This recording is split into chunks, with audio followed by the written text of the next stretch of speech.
The Gallowgate Shots podcast is sponsored by Tyre Spot, the North East's leading tyre supplier with branches across the region. Tyre Spot don't just do tyres, they cover everything from servicing to wheel alignment. They can handle every aspect of your car's maintenance. For more information, visit tyrespot.co.uk. Enjoy the episode.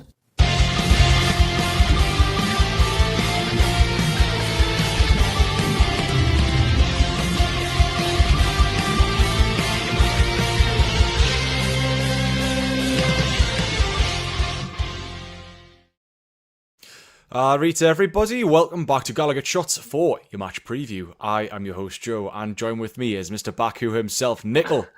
How you doing, everyone. mate? I'm good, mate. I'm good. I'm pleased this one's a home fixture. I bet you are. After your travels.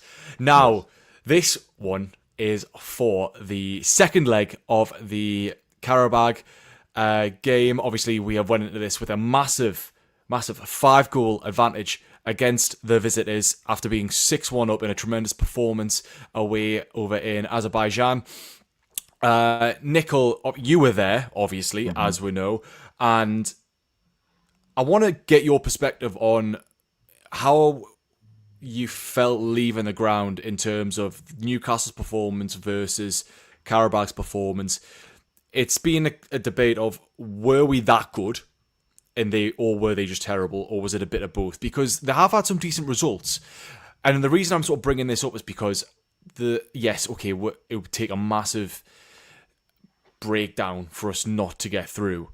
But they probably did themselves, Qarabag, a little bit of a disservice in terms of that performance. And we probably can't expect the same thing again in the home leg, can we? No, I think we can. I think it's probably like you said. I think it's a mixture of both. I think we were very good from the start. We were pressing, and they just couldn't live with that. I think we were relentless in how we were in that first half, and I think they just got in their own heads a bit. And you know, the centre halves lost it a couple of times, and that gave Gordon the chance to get his second and third goal. So. And then obviously, I mean, we were 2-0 up inside 8 minutes. The game's kind of done 8 minutes in. I mean, the second half was a bit of a training session, I thought. After the first half that we'd had, obviously it was 5-0, couldn't believe it. I was like, what on earth is going on? And then they got that goal, which was probably sloppy on our part, we would say. I think Nick Pope has to do better with their goal. But I think leaving the stadium, it was more just like, that was just a professional performance, job done. And I think it was probably, a disservice to how good they can be. And I don't think they'll be as bad tomorrow. I still think we're going to win tomorrow. And my prediction in the away leg was 3-1. So I guess we did expect to win, just not to that margin, I don't think. Aye. Now, we've had the opportunity to listen to Eddie Howe's presser before this went live. He was asked about what kind of strength team he needs to be putting out, what levels he needs to be showing. And one word that he reiterated throughout his presser was the word consistency and the need to win the game. Now, look, it's a difficult one. Probably the trickiest thing about this is how much of a risk does Eddie Howe take with his selection of players. That's not just a risk of the result, because I think no matter which team he puts out, realistically, losing a 5-goal advantage just isn't going to happen. It can't happen. You hope not. It can't happen. But really can't. the biggest risk, given the schedule that we have had, is around players and how many minutes they've played, and the risk of injury, whether that might be off the ball incident or on the ball incident. We've got a lot of games coming up. We've got Everton on Saturday, which is a massive fixture for the Premier League. This is a really good opportunity now, probably the best opportunity we've had in months, for a game week to rest certain players and to give some of the lads who haven't had as much of an opportunity a run out, whilst also then balancing it with they need to be professional, they need to win the game, and to not capitulate, basically. With all that being said, we know Chow suspended because he got his yellow card over in Baku. However, Botman is expected to be back. Eddie Howe said this in his presser.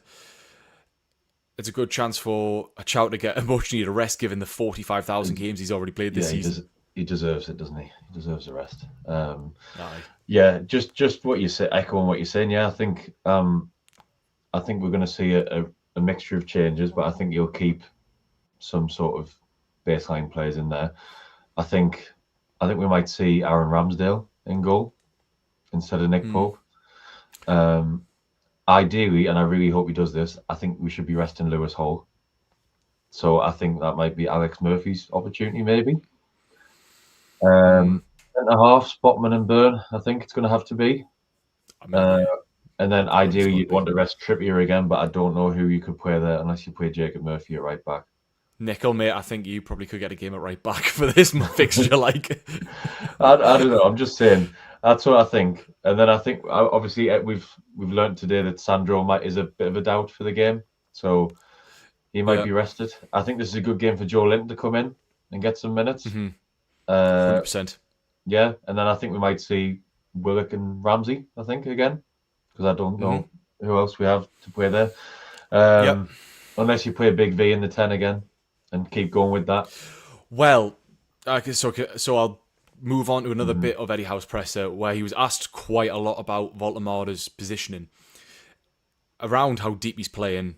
He almost playing as that number 8 role, not being quite on the back foot. And he's been asked about this, Eddie Howe, a few times in his last few presses, and I feel like he's bit back a little bit to those questions, saying, actually, what we're asking him to do isn't that dissimilar to what he's been doing in the past. Yes, he's been playing deeper, and then he's been staying there recently, hasn't he? He's not been quite stretching the back line, but Eddie Howe said in his presser just today that when they bought him, they never saw him, even in the early stages, as being that back on the back foot, number 9, always in the box kind of player. They always saw him as that sort of deep lying player. And, you know, it does show with his technical ability in the way that he can hold the ball up, but we've all seen how well he can do that. And it is helping the team out. I think my big concern with that then is, okay, you're doing that, but he has shown how good clinical of a finisher he can be in the box. We are losing that if we keep him in this deep lying role. And then we are then playing Gordon up front, who, by all accounts, he's done well in the Champions League. Obviously, he got, what was it, was it 4 goals? Four goals in the first half. 4 goals against Qarabag. And he is, second only to Kylian Mbappe in terms of the overall Champions League scoring ranks this season. But translating that from a Champions League game like against Qarabag to something in the Premier League is, I think, a completely different kettle of fish. Eddie Howe said he wanted the players to have a good rhythm. And when he was asked about rotation for this game, he said, you've got to look at giving the players who are out there good rhythm, good sense of momentum going forward. And I'm with him on that. And it's a difficult balance to have. But going back to Voltemada, I think he will be playing in that deeper role. I do see that happening. With that being said, it's only really Gordon at the minute who can start. I remember, I don't think he was asked about it specifically unless I missed it today, but in his last presser, he did say that Wissa would likely be ready to be involved in this game, whether he's on the bench or not. I think it'd probably be a bench role, but yeah, I think that could be something we'd see. Yeah, but again, Gordon was possible doubt again today, wasn't he? He didn't train fully today. He was inside. They asked him about that. Yeah, they said there's certain players who weren't shown in the team training pictures, and he said there were a couple of players that were inside, like Tonali, like Gordon, but he said they weren't injured or anything. He was just protecting about 4 or 5 of them, whatever that meant. Okay. Yeah. But it wasn't he said there was nothing wrong. There were no injuries to worry about. Yeah. I mean, I'm going to ask you a question. Do you think Osula is a chance up front? I think so. I think that's a really... Actually, fair mate, that's not even something I actually give much thought to, but you're right. Having Osula there, because he played... Was it Villa? He played in the FA Cup. So, that's the type of rotation I'm expecting, like an FA Cup or League Cup game type rotation, yeah. It's a good point. Yeah. And he does give that... He gives an energy, doesn't he, that really, we don't need a clinical finisher up front for this match. What we need is someone to disrupt the back line, to stop them from gaining any kind of momentum, gaining any kind of patterns of play going forward. Someone like Osula just to run the lines and be a headless chicken is actually a pretty good shout, I think. So I wouldn't be surprised to see Osula up front. give Gordon a bit of a rest, have probably Barnes on the left. I would say Jacob Murphy on the right. Mm-hmm. Yeah, unless he plays right back, but I don't think he will. So yeah, I to be honest with you, mate, I see him keeping Trippier in just because Eddie Howe's it takes a lot for him to break that kind of trust of certain players, like leaving. And I appreciate we're like 5 goals up on this one, but for me, without a out and out right back, senior right back in, I don't see how deviating from having the only fit right back there. It could happen, but I think for me, if Chow was fit, you'd probably see a bit of a 3-5-2 or whatever with the 3 centre backs, and then you may have Murphy as a right wing back because then you got that defensive cover. But with Chow being suspended, you are left with Byrne and a newly reintegrated Botman back in. I think probably we don't need to be bombing up and down the pitch, do we, for this one? No. Trippier could probably play a little bit more of a deeper role and say, look, just stay back a bit. Don't, go on too mental. Don't kill yourself. And if you have Murphy on the right wing, just pass it to him and then, get a few decent balls in the box. Yeah, true. Yeah, I think I probably agree. I just think, like I said, I think in an ideal world we would have rested Trippier as well because he's played all 4 away games. But yeah, we haven't got. So have you, and you're fine. I haven't played in them though. I think if we had Kraft, it would have been an ideal game for him. That's what I'm thinking. Things like that. Obviously, we don't have that option at the moment. So yeah, Trippier will have to be rolled out again. Bless him. I know. It is concerning how close to redlining we are with him. But at the end of the day, he's touch wood. He has done well, and he's been one of our better players, to be honest with you. So yeah, okay. The atmosphere tomorrow night. This is possibly the most spares you're ever going to see for a Champions League fixture in terms of tickets flying about. And I understand why. Given the tie is not to be disrespectful, but it's pretty much dead. There's very little coming back for Qarabag from this. But I think looking at it in a positive note, no game in the Champions League can be really taken for granted, and it's a good chance for, like I say, for us to probably play with a little bit of freedom, a little bit. The pressure's off a little bit. Bit of entertainment. I'm looking forward to it still. I mean, I'm obviously going to go, so I'm glad someone is. Yeah, there's been a lot of spares bandied about today, hasn't there? So I think it's still a Champions League game under the lights at St James's. Why not enjoy it? It could be, of course, There could be the last 1 or 2 games we have. It'll be like we could only have one more home game after this in the Champions League. So why not enjoy it? And if there is a lot of spares, it's probably a good chance for people who can't get tickets normally to try and get one and go. And 70 quid for a friendly is not a great thing, is it?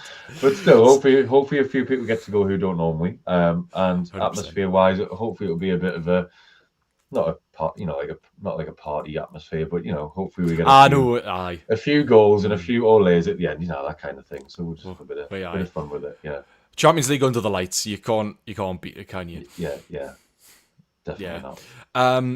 Now I haven't checked up on Qarabag in the last week since we played them, but I don't think they've got any fresh injuries or anything. I will say props to their keeper, because if you can have any kind of game that he had against us last week, I think they could put up a fight.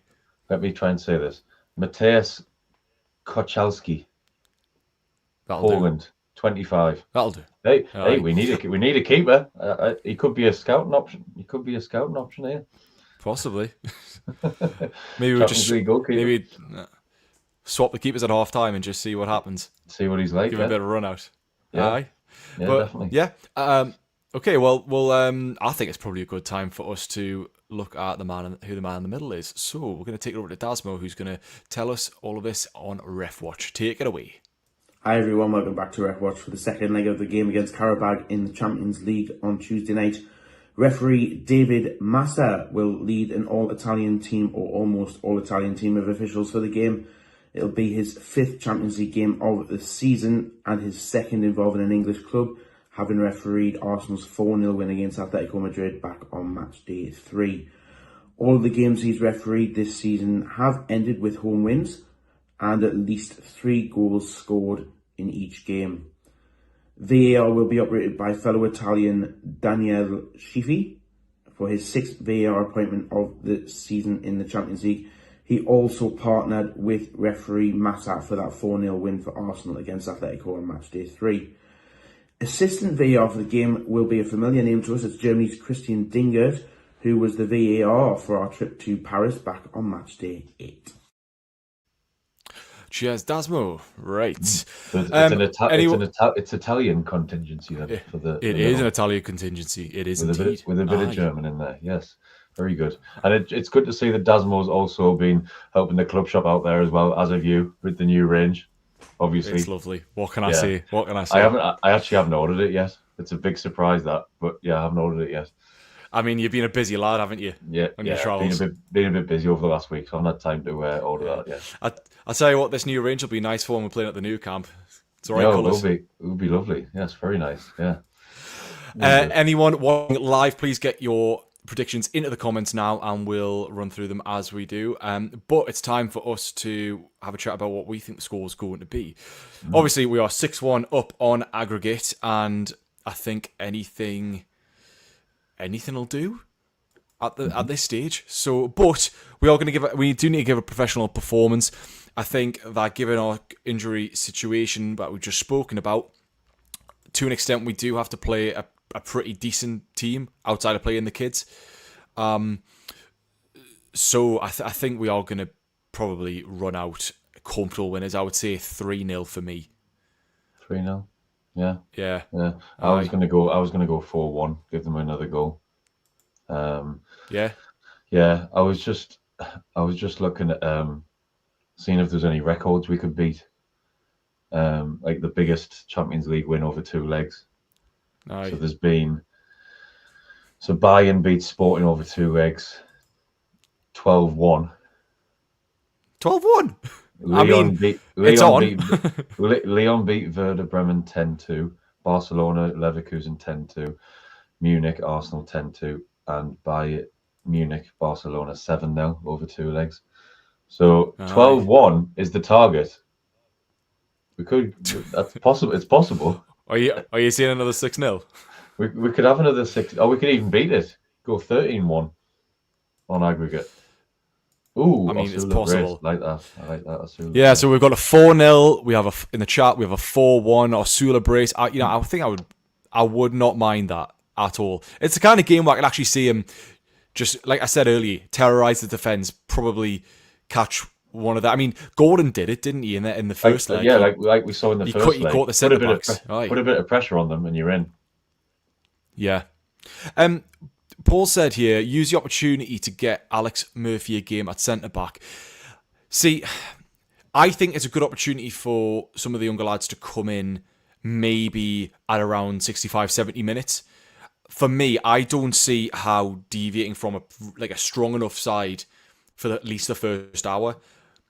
For me, he's just the kind of he's the kind of manager that will want to make sure the game is beyond all reasonable doubt. Like, I'm not saying that we are going to concede 5 in the first hour. I think it is now.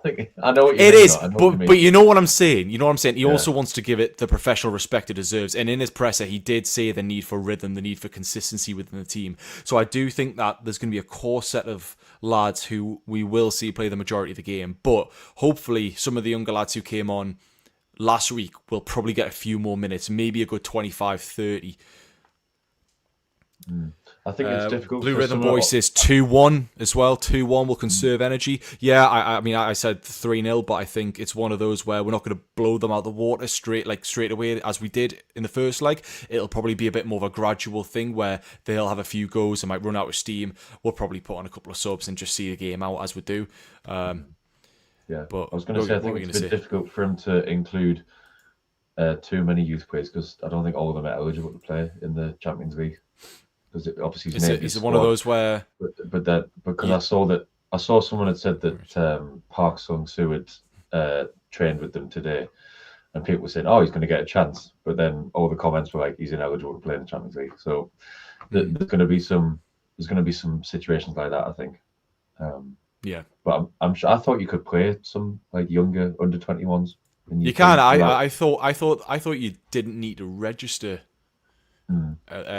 Those under 21. I might be wrong, but that could be the case. I don't know the exact. Got a comment yesterday saying, reckon it'll be Botman and Byrne at centre back. Yeah, as we said earlier, I think it's a case of with Chow being out. Realistically, we don't really have anyone else unless we use chuck in like an Alex Murphy or someone younger. But I think that's a lot to ask. I appreciate that we're 5 goals up, but to ask a youth player to come in starting is too much for me. But to give them a good 20, 25, 30 minutes when we're seeing the game out comfortably and we're getting a little bit of rhythm in, a little bit like whacking a few passes about, I think it's a really good opportunity for that. Yeah, well, Sean Neve got settled as well. I was going to say Sean Neve got 5 minutes, didn't he, in the first leg? So he might get almost scored, man. Almost scored. I was, and he put a good ball in. I was gutted. He put a really good ball in, and then he almost scored as well. I was gutted that he didn't get that, because that would have been ideal. Yeah, but opportunity for that. Yeah. But again, I think it's another opportunity for Voltemata, as we said earlier, to play in that deeper role and to kind of express himself a little bit. I said this in the last preview, where I don't see Voltemata playing there long term, as in after this season, but he might do. But I think he needs to have someone alongside him up front. Realistically, probably someone not to replace Wissa, but someone that's going to play ahead of Wissa to be that clinical number 9 that we need. It's all fine and well having Voltemata deeper, but you need someone who's going to be clinical in the box. Yeah. Do you think any of their fans will travel for the game? Do you think any will see any away? I mean, they returned some tickets, mind. I think there'll be a small contingent. I mean, look. You must have spoke to some of their fans out there. Of course. Yeah. And they were very, very welcoming and stuff. So if anyone does see any around the town tomorrow, make sure you're very nice to them, because they were lovely with us. So I think for them, I'm guessing there's going to be like one block. I'm going to say one little block.